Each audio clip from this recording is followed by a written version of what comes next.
Hey, I'm off on my very first ever solo wild camp. I'm really excited.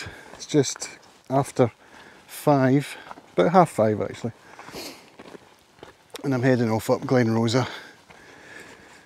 So I'm not sure where I'm going to camp. I was thinking about under Kirvor, heading up towards Kirvor and camping up the hill a little bit, pitching the tent and then climbing up to the ridge. Who knows, we'll see how it goes. So I'm wearing my Osprey backpack, which is very comfortable actually. I think it's a 65 litre. I've never carried this much weight, not since I was a teenager. So we'll see how tired I get and what it's like climbing up the hill. Who knows? So that's the great thing about living here, is that, you know, you can just take it easy and chill. That's what I'm going to do.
Well, that was refreshing. Thank God I brought the midgie net though. Oh, bloody hell, trying to get dried and dressed with midges, it's no fun. But this worked okay, so I have a feeling I'm going to need it again when I'm putting the tent up. I'm going to get moving so that I can escape the dreaded Scottish midge.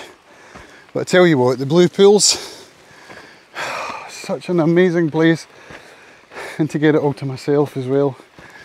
Although to be fair, it is 7 at night, so there is that.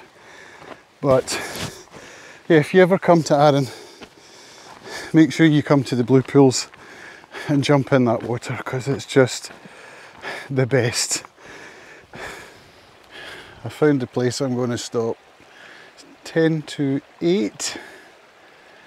And this is exactly where I stopped and made my cup of tea in this video here. It's a great spot. There's a breeze, so I'm not going to get midged to death.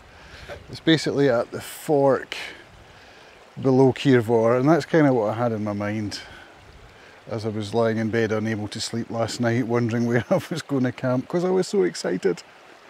So yeah, just below Kirvor. I don't think I've got time to get up to the ridge before sunset. Sunset's at 9:30, so I don't think I'll manage that, but I could manage sunrise, which is at 5:30, so that's something I'd be quite up for. We'll see what kind of night I have. Just looking at the sun on Kirvor right now, it's spectacular. I'll show you in a minute. But I'm going to set the tent up, I'm going to make myself some food and just enjoy this amazing, amazing location. I'm going to read some Thomas Covenant, The Last Dark, which is the last of the last Chronicles of Thomas Covenant, my favourite books, and it's the first time I've read it, so what better place, do you know what I mean? So excited. So tent up and then some food.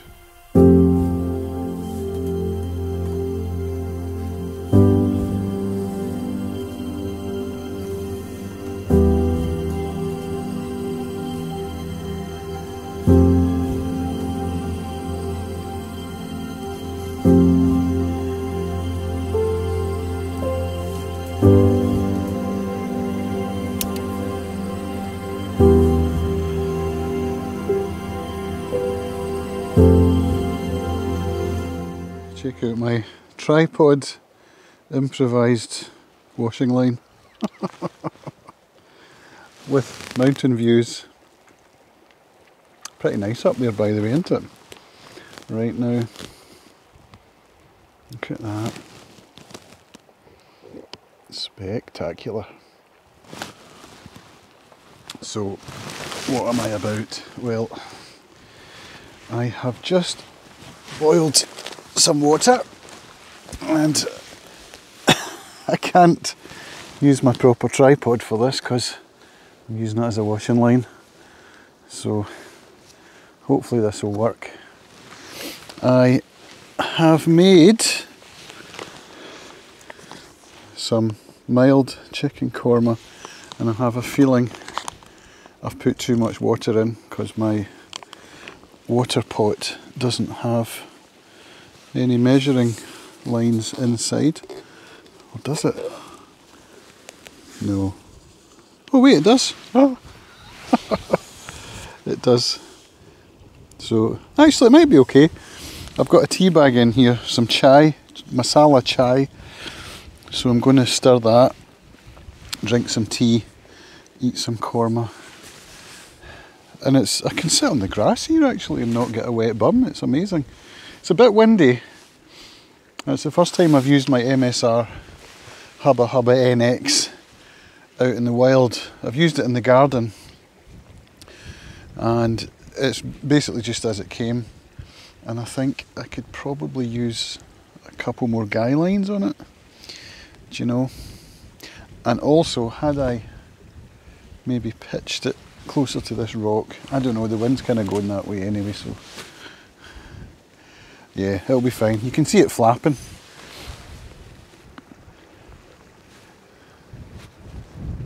So there's an idea of what kind of night I'm in for.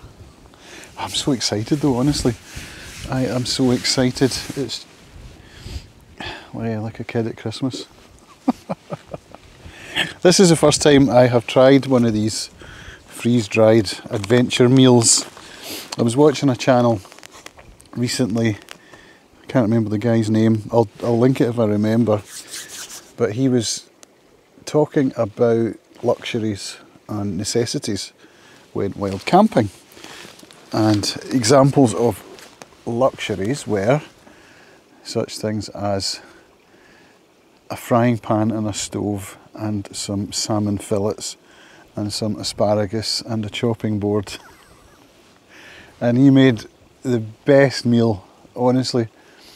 It was inspirational, and up until now I've been kind of worrying about carrying too much stuff on my back, and I think I do tend to carry a little bit more than I need because I like to have things just in case. So I think it's just something I have to accept and get used to, the idea that, you know, I've brought 2 pillows, for example, and you know, I'm looking forward to going to sleep with 2 pillows, so I think it's worth bringing 2 pillows. And yeah, anyway, I'm clearly rambling, so I'm going to sign off now, have some food and see what the night has in store.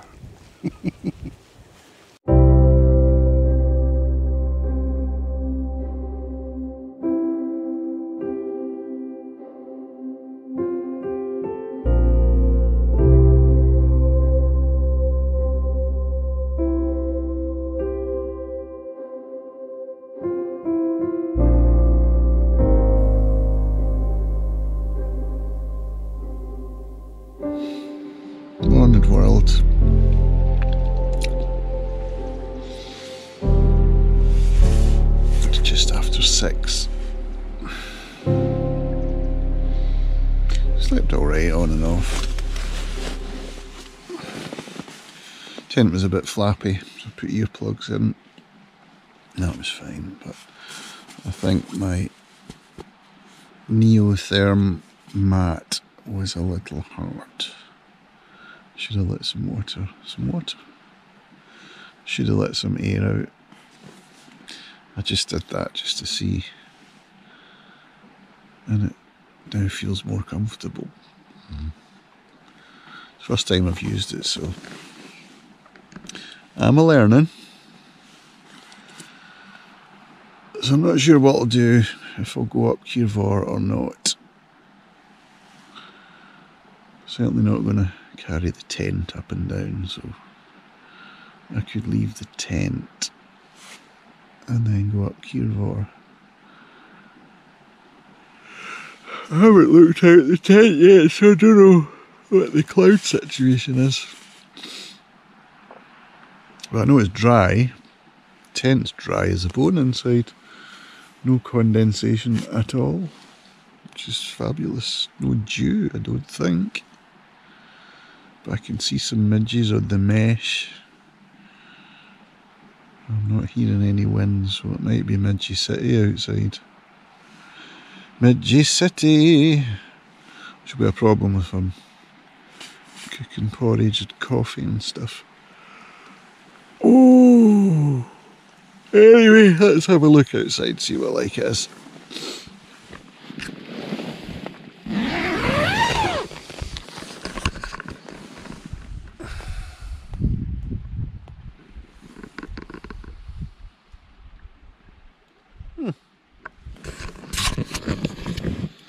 Nice day. Very nice day. A bit midgy. Oh goodness. I'm going to have to shut that again.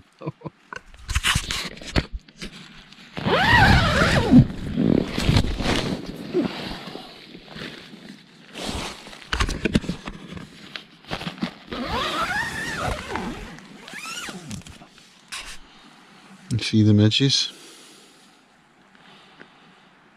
I don't know if they're coming out on the camera, but it's Midgie City now inside the tent. So I'm going to leave the tent up, have some coffee, which I've just made, and go up Kirvor. I don't fancy rolling up the tent in these midges. So hopefully by the time I get up and back down they'll have cleared a bit if the sun comes out. Which it looks like it might. Looks like a pretty nice day.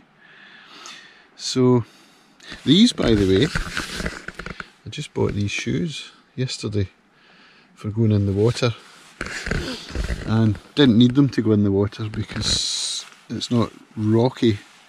You don't have to walk on rocks at the blue pools, apart from a big flat rock, so they were actually not required, but they've been really good for being in the tent and scooting out to get water and stuff instead of the big clumpy boots. So this is probably going to be something I bring with me on every camping trip.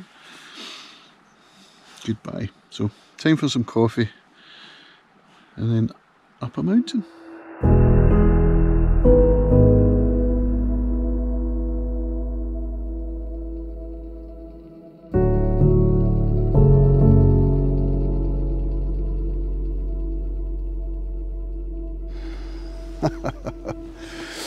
Off up Kirvor, just behind me there, 799 metres.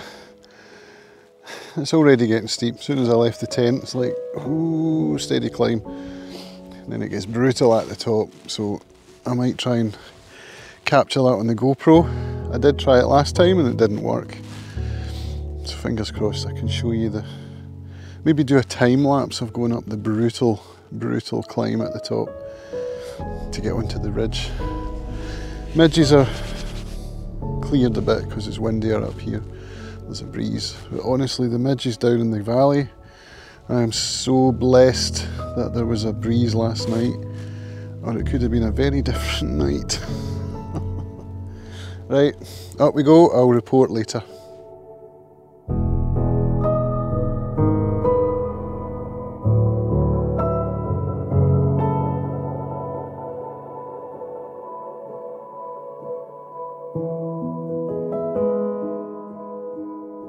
Here we go, up the steep bit.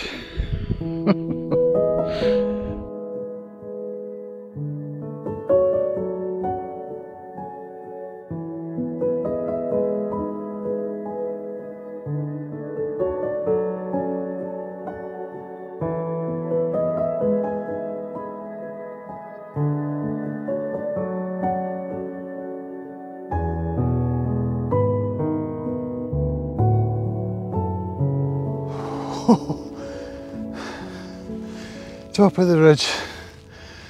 I think my GoPro ran out of storage space on the way up, so I don't think I got the full time lapse, which is a shame. I'm going to have to come back and do it again sometime. So going up there.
Kiss your wife goodbye.